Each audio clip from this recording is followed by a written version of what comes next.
Halo semuanya, balik lagi di Cuma Bisa Ngoding. Nah, di video ini adalah video lanjutan belajar tahu tentang web server dan web client. Nah, saya akan coba jelaskan kebutuhannya apa aja yang harus kita penuhi dan kita pahami membuat sebuah web server untuk bisa digunakan oleh web client kita. Apa aja, langsung aja kita coba buka dulu nih, ada artikel yang udah saya dapat. Nah, karena kita akan membuat sebuah REST API sederhana dengan coordinator. Nah, di sini di artikel ini ada REST API server sederhana dengan coordinator 3. Nah, teman-teman bisa buka websitenya Codepolitan. Kita baca dulu artikelnya. REST atau singkatan bahasa Inggrisnya adalah Representation State Transfer, adalah sebuah gaya arsitektur perangkat lunak untuk pendistribusian sistem hipermedia seperti World Wide gitu ya, WWW.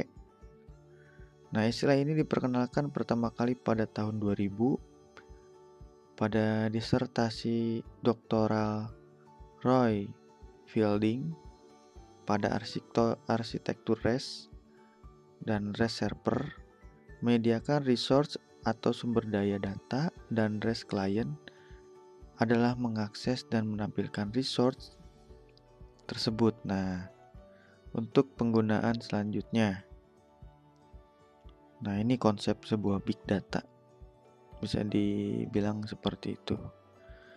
Nah, Coordinator merupakan aplikasi sumber terbuka yang berupa framework PHP dengan model MVC, yaitu model view dan controller. Untuk membangun website dinamis dengan menggunakan PHP, dalam menerapkan REST pada Coordinator diperlukan beberapa library. Nah, ini nih teman-teman yang harus disiapkan untuk membuat sebuah server API. Nah, library tambahan yang tidak disediakan secara default pada Coordinator, salah satunya library yang didapat digunakan adalah library dari Chris Kacegrius. Apa sih bacanya kayak gimana nih? Chris Kacegrius. Chris Kacegrius ya. Sebagai contoh penerapan REST pada Coordinator, di bawah ini akan dijelaskan langkah-langkah pembuatan REST server sederhana terhadap CRUD atau Create, Read, Update, Delete. Kontak nomor telepon, misalkan contohnya kayak gitu ya. Membuat database nih, mencari kontak nomor telepon. Nah, REST API sederhana tersebut selanjutnya akan diuji menggunakan Postman. Nah, teman-teman harus download Postman. Contohnya ini nih Postman. Nah, di sini ada perintah-perintahnya nih. Head. Nah, terus nanti enter URL-nya. Nah, ini nanti nih masuk ke ranah coding nih. Jangan lupa subscribe lah pokoknya mah, biar nggak ketinggalan video selanjutnya. Nah, persiapan yang harus kita lakukan yaitu sama seperti untuk membuat sebuah website. Harus punya web server kayak XMPP lah gitu ya. Nah, terus coordinator 3 aja yang kita gunakan. Nah, library-nya itu teman-teman bisa download di server GitHub-nya Chris Kacegrius ya. Linknya ada di kolom deskripsi. Nah, kebetulan saya udah download. Nah, setelah semua yang diperlukan telah siap, dan diekstrak ke coordinator library REST servernya yang udah di-download. Lalu akses seperti biasa teman-teman yang udah pro membuat website. Seperti biasa cara mengaksesnya di browser, panggil aja foldernya, langsung keluar seperti ini. Nah, keluar kayak gini nih. Ini udah saya download dan saya ekstrak. Nah, nanti di sini ada REST server test. Kalau udah tampilannya seperti ini berarti library-nya itu udah berjalan dengan baik.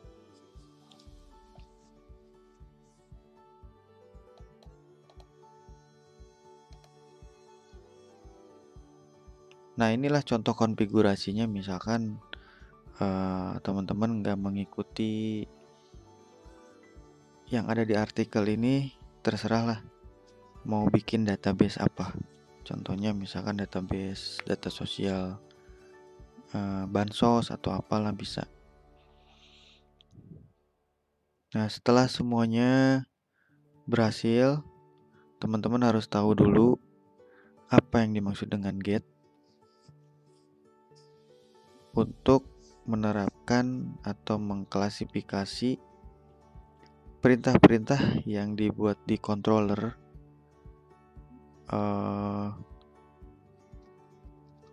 biar nggak bingung nanti pas ketika teman-teman membuat sebuah web adminnya. Nah, metode get menyediakan akses baca pada sumber daya yang disediakan oleh REST API. Sebagai contohnya nih, digunakan untuk membaca data dari tabel, telepon, database kontak. Untuk membaca data dari database dapat diperlukan untuk active record yang disediakan koordinator. Sebelum membaca data dari database, fungsi get yang akan dibuat terlebih dahulu memeriksa apakah properti ID pada address bar sehingga data yang ditampilkan dapat diseleksi berdasarkan ID. Nah, ini yang dimaksud dengan cons ID, consumer ID, dan security key. Nah, disebut ada security key-nya. Buat file PHP di REST application control dengan nama kontak.php. Nah, ini contoh lah aja. Nah, ini Postman. Nah, kalau teman-teman udah bikin fungsi controllernya kayak gini, nah nanti kita coba bikin codingannya hampir sama kayak gini ya. Fungsi get index, nah, contohnya gini.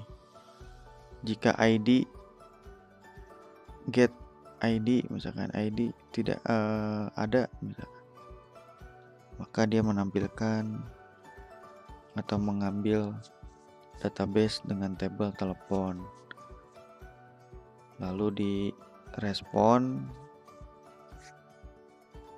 berbentuk JSON biasanya. Nah, ini contohnya nih kayak gini nih.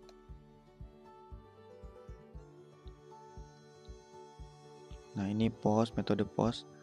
Nah, teman-teman biar lebih paham lagi, coba kembali baca artikel dari Codepolitan, atau teman-teman bisa mencari yang lebih simple dari penjelasannya biar teman-teman bisa cepat paham.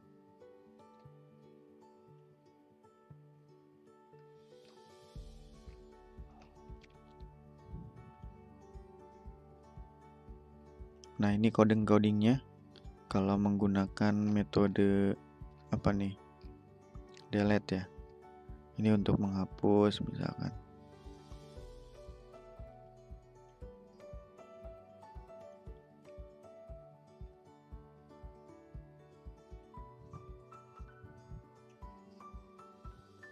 Nah, sebelum kita mulai melakukan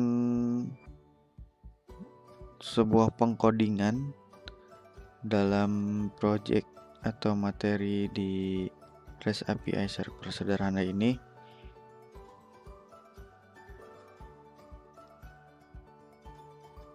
baiknya teman-teman bisa cari dulu referensi-referensi lain untuk lebih memahami REST API, karena tidak semudah apa yang kita bayangkan nanti ketika kalau sudah memulai membuat project ini. Oke, tunggu video selanjutnya. Jangan lupa makan dan ngopi. Salam programmer kaki 5.